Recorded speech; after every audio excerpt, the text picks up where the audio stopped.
Which do you think you have the most of? Talent, intelligence, education, or persistence? And has it helped you in your life?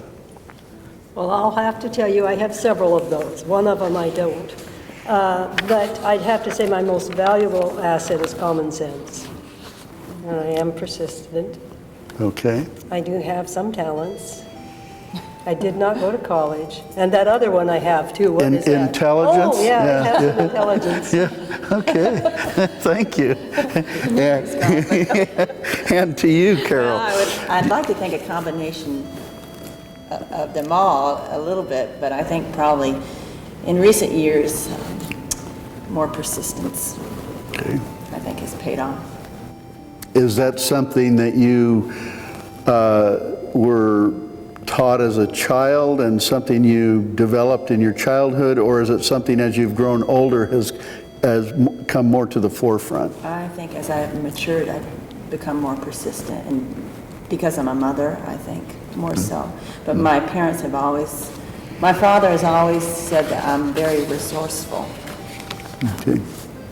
So I think I've developed resourcefulness and persistence from my parents. Good. As good. well as intelligence. Good.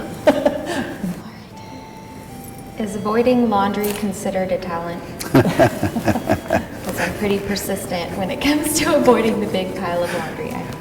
No, I'm kidding. So, as far as intelligence, I just recently took an IQ test. I found out that I'm in the 84th percentile. That was encouraging. Yeah. But just put it on the paper. But honestly, it's just getting the numbers. I was like, wow. But I've always been very persistent from a very young age, and I think that I've had to learn to be persistent in the right ways, for the right cause, and in the right direction. Wasting energy, being persistent on something that is pointless, nobody has time for that. So being persistent for a good cause, I gotta say, is one of my strongest traits now. Do you have a good cause that you're working on now? Yes, I do. And what would that be?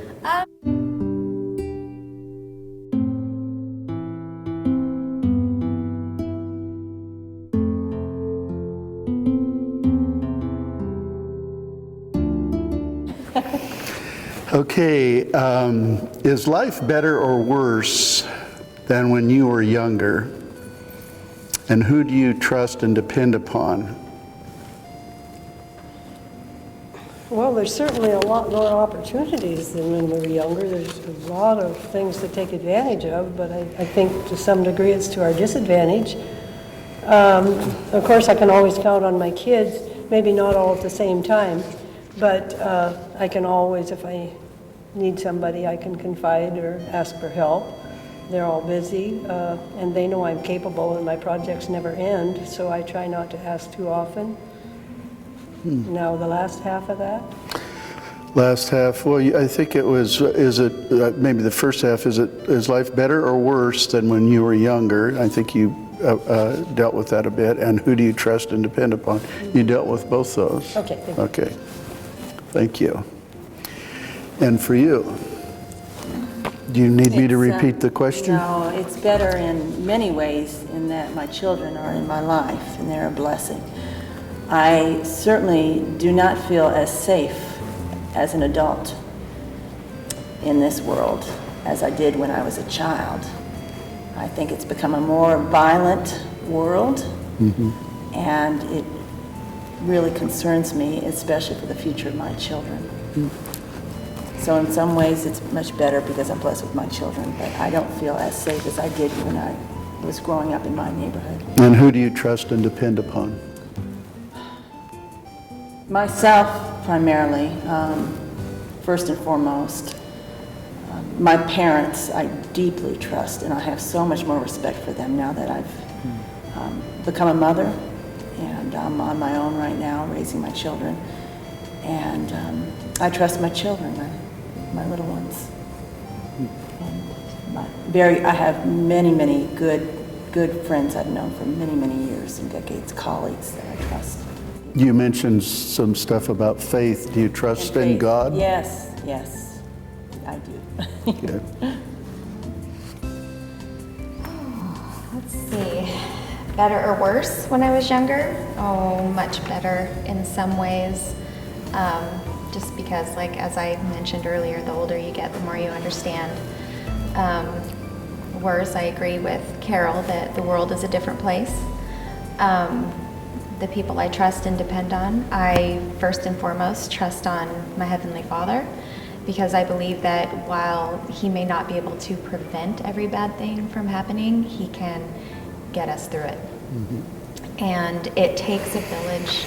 So I have a wonderful community of fellow believers, and ultimately it takes a village to raise a child. And in the end, it takes a village to take care of our elders. And so I feel like right now I'm surrounded with a bunch of wonderful grandmas. And that's who I trust and depend on, because you can't always trust and depend on yourself, because I've been wrong a lot. You sometimes need to go and bounce some things off of people. That's right. Good. Thank you. Okay, we've got a one here. It says, what do you see? Hold a mirror up to your person. And what have you liked best about your life so far, Sharon? Well, I've made it this far. Okay. I think that I'm fortunate to have really spent most of my productive life in a small community where I knew the other business people. They knew me. I have a clear conscience. Are you sure about that? Community. I'm not real active in it now because I'm in the play stage of my life. I've been through several generations here of my kids and my grandkids, and so now it's kind of, and they don't need me so much. I have spent a lot of time with the grandkids building family memories. We have special traditions that I've instilled. I don't remember traditions at holidays growing up. Then I've thought that this is a real good connecting point for all of the family. At Christmas time, when I have them all to my house, it's not for an exchange of gifts, it's building of traditionals. I'm real fortunate right now that I live in a rural community a mile from town, and there's like 10 homes on the street. They come, and I used to have them, and we would make homemade ornaments every year. Now the youngest are 12 and the oldest is 20, so still the 12-year-olds came this year and made the homemade ornaments. But they each have an ornament to put on the tree. We go caroling in the neighborhood. Plus I have an outside tree that's 12 foot tall, and the whole family, my kids and the grandkids, go out and we do sing Christmas carols, and they look forward to that. And I've had to evolve with this as they've gotten older, but one thing I did with my children as they were teenagers, occasionally I would make homemade yeast donuts, sugar donuts. And so this is something I've added in the last few years that everybody, the kids particularly, enjoy. And I have it raised and ready so that, say, while they're there at a convenient time, it's time to bake them or deep fry them. And we open up the can of Cool Whip, and they just, I've really worked, I'll have to say, because I'm the oldest generation here, we have to keep reinventing ourselves for usefulness within the family. Because as our children, we have been made to go out and accomplish. It's built in as you're younger to go out and acquire and achieve. And in doing so, trying to keep their children involved as they are, there's just not a lot of time for the older generation unless you make yourself valuable. And so I have found that, to me, it just seemed like that was a part that was being overlooked. A lot of family traditions and memories that the kids and all of the grandkids could rely on and look back on later. About what we're talking about here today, a lot. Yes. Awesome. So the traditions is something you're taking to heart to pass on, which is a very valuable thing. We don't have a mirror, but what have you liked best about your life so far? Well, I have weathered many, many storms. Very strong, I believe. I've been through an awful lot. I love my children. I love being a mother. I love adoption. I loved welcoming these sweet, beautiful little babies into my life. And I just love being their mom and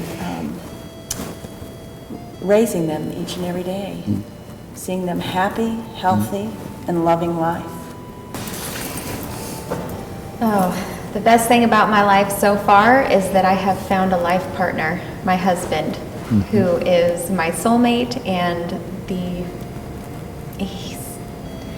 I always say he's the greatest gift God ever gave me, and that's because he was raised by his grandparents too. Oh. So we have very similar values and very similar worldviews because, you know, he's kind of like an older person wrapped up in a younger person's body, just kind of like I am. So, yeah, I feel like we connected on a deeper level. Did he come with a white horse? A white truck? A white truck, Yeah, okay. a white Ford. Do you feel have been the important successes in your life and the frustrations? Well, you know, our life is made up from our life's choices.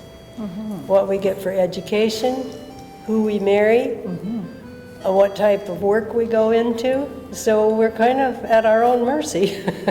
And I've pretty well progressed pretty well through life. I did make probably my worst decision was later in life when I was single. My kids were raised. I married the wrong person. And it took me a couple of years to figure out that he was affecting me financially. And I did not know he was an alcoholic. And it was emotionally devastating. And I got him to go to AA. He thought that was fine, but it wasn't for him. I read all the literature, it scared me to death. And I thought, you know, I don't have anything enough invested in him that I want him affecting my life and my family's life, because he would be with me, with my family. And so I ended it there, but then's when I took my hit financially and emotionally. So And thus I'm single now. you want to give your phone number? So we're going to say that marrying this gentleman was not an important success, but we'll get back to some other things. Dare I? Well, I have to agree.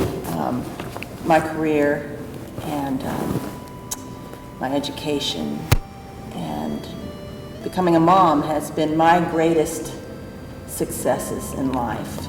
And hands down, my marriage was the worst decision I ever made. And I am the results of that failure are ongoing, anyway. But you're successfully But single but now. I'm single now, yes, thank God. Okay. The most important successes in my life, I would have to say, just surviving the 90s.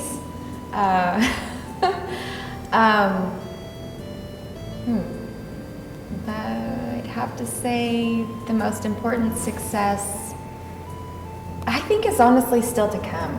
I can't really look at one thing that I can point to besides just surviving the 90s and, you know, abusive people and getting through relationships and learning and growing. That stuff's, you know, it's always ongoing, but I think for me the best is yet to come. That's a good positive way of looking at things. Over time, how have you changed the way you look at life and people?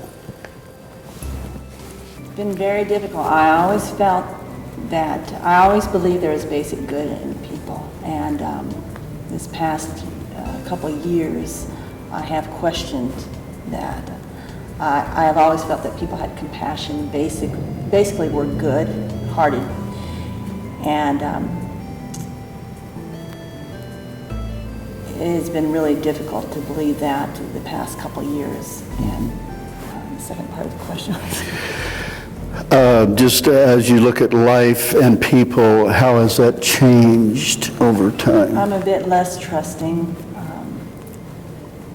but I still want to believe. I have a deep faith in God and the goodness of God, and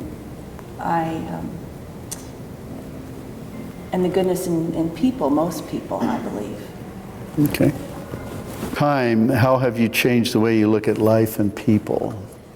Over time, I've learned to be more forgiving, that no one is perfect, and that we are all in need of forgiveness. And I think the golden rule is something that needs to be highlighted a lot. And one of the biggest turning points in my life, one of the things that has changed the way I view life and people, is that I challenged myself to start taking my own advice. I've always been very good at solving other people's problems and giving them solutions and say, oh, well, you should do this. I think this is great. Now, I have actually started taking my own advice, and I said something about a year ago that got me in a little bit of trouble. I said, I'm not going to complain about something unless I'm willing to step up and do something about it. So I challenged myself to not complain unless I was going to do something about it, and that's brought me into some pretty interesting arenas. Quite diplomatic. You should run for office. Sharon, over time, how have you changed the way you look at life and people? I'm not as judgmental as I used to be. As you go through life and you realize you have some experiences and other people don't really know what your experiences have been. They may look at you and form an opinion, and they may not have all the facts. So as I see somebody, maybe their attitude or one thing and another, I think, I don't have all the facts. I'm just not as judgmental. That's a good growth. If you had the power to solve one and only one problem in the world, what would it be and why?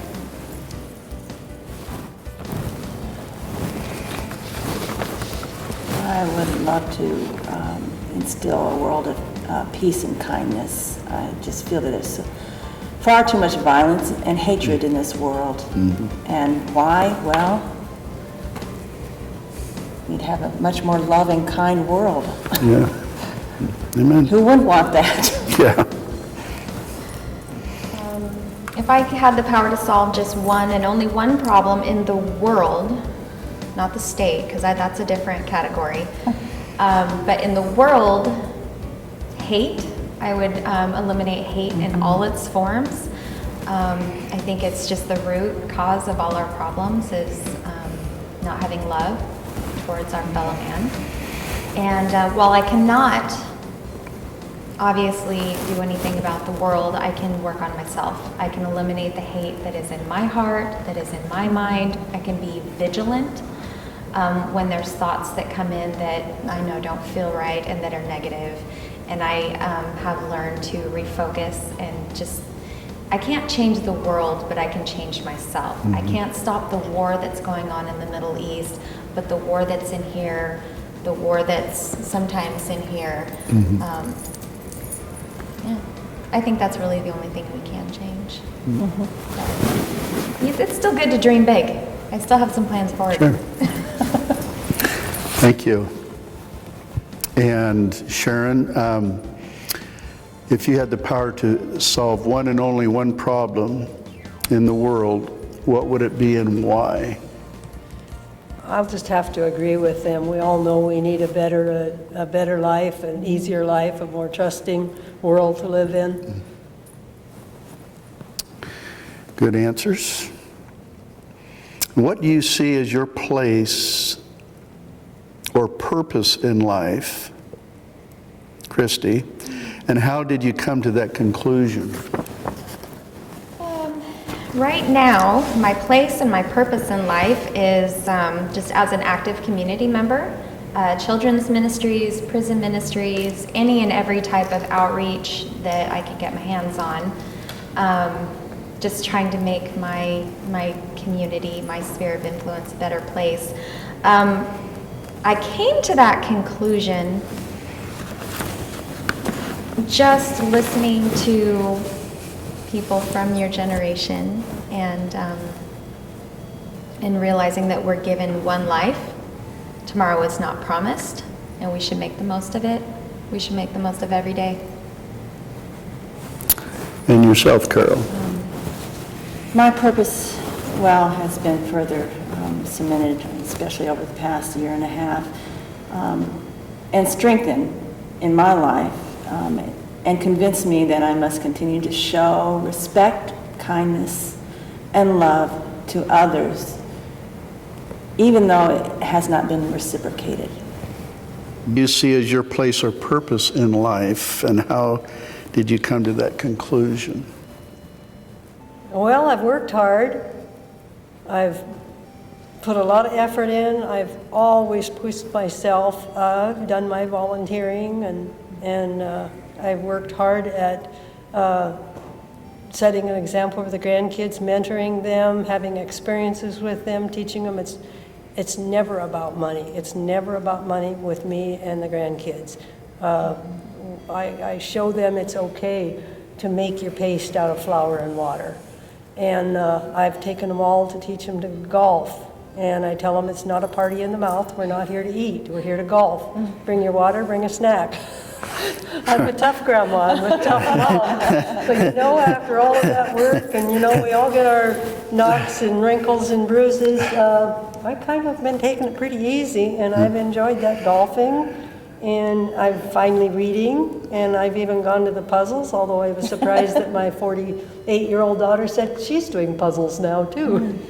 But I'm just kind of coasting, to tell you the truth.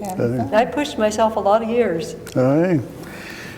Do the grandkids have a resolution to try to make grandma nicer when she takes them out golfing, or what? No, I get my accolades in their little comments. Okay. I know I'm reaching them. Are they doing well? Are they learning golf good? I have my oldest one is on a golf scholarship. Oh, that's good. Second-year golf scholarship. Can't argue with that. Can't argue with that.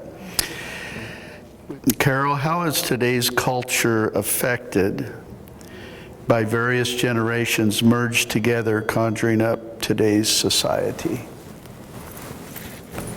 Well, in my personal opinion, I think that there has been a deterioration in morals and values and respect for each other's, not only each other's bodies, but our minds and souls. I think through social media and internet access, it's a positive thing in that there's more information flowing, but I think also there's an awful lot of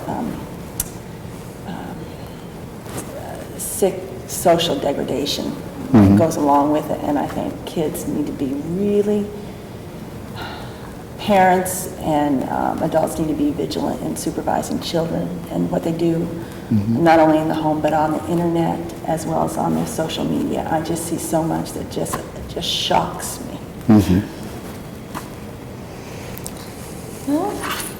How is today's culture affected by various generations merged together? Well, I think of Facebook. That I love now that Facebook has been the place where you keep in touch with your grandmother. I love that it's become more of a friendly place to kind of connect with people. And what I see and what I hope for is, well, there's this prophecy in the Bible that says that, you know, towards the time of the end, the hearts of the fathers will turn back to the children, and the children will turn back to the fathers. And I think that's more, instead of having a huge divide during the generations, I really do see, at least in my sphere of influence, generations coming together to try, at least trying to understand each other. It's not always easy because, you know, the older people, you know, I mean, and I'm one of those older people who's like, oh, these kids and their video games. But the kids also feel like, I've had them say, really, you feel that way about us? Well, we feel like that way about you guys, that you don't understand us, that you don't try to connect with us anymore. So I've heard both sides. And I would like to see the old and the young and the middle have a common, united by a common goal, a common passion, a common love, just not just a common enemy, because you can bond people together you know, if there's a bunch of people that, you know, have a common hatred or a common enemy or whatever, that's, when you get people together that have a common love, it's much more stronger. It's much more powerful of a movement. And that's what I'm hoping for, and that's what I would like to help facilitate. Well, I think I'm working on my little corner of the world with my grandkids and trying to do that because I see such a separation in the generations now. In fact, on TV, quite often, the morals and the values that are shown in the storyline, you can tell that the script was written by a young person. So much different, greediness.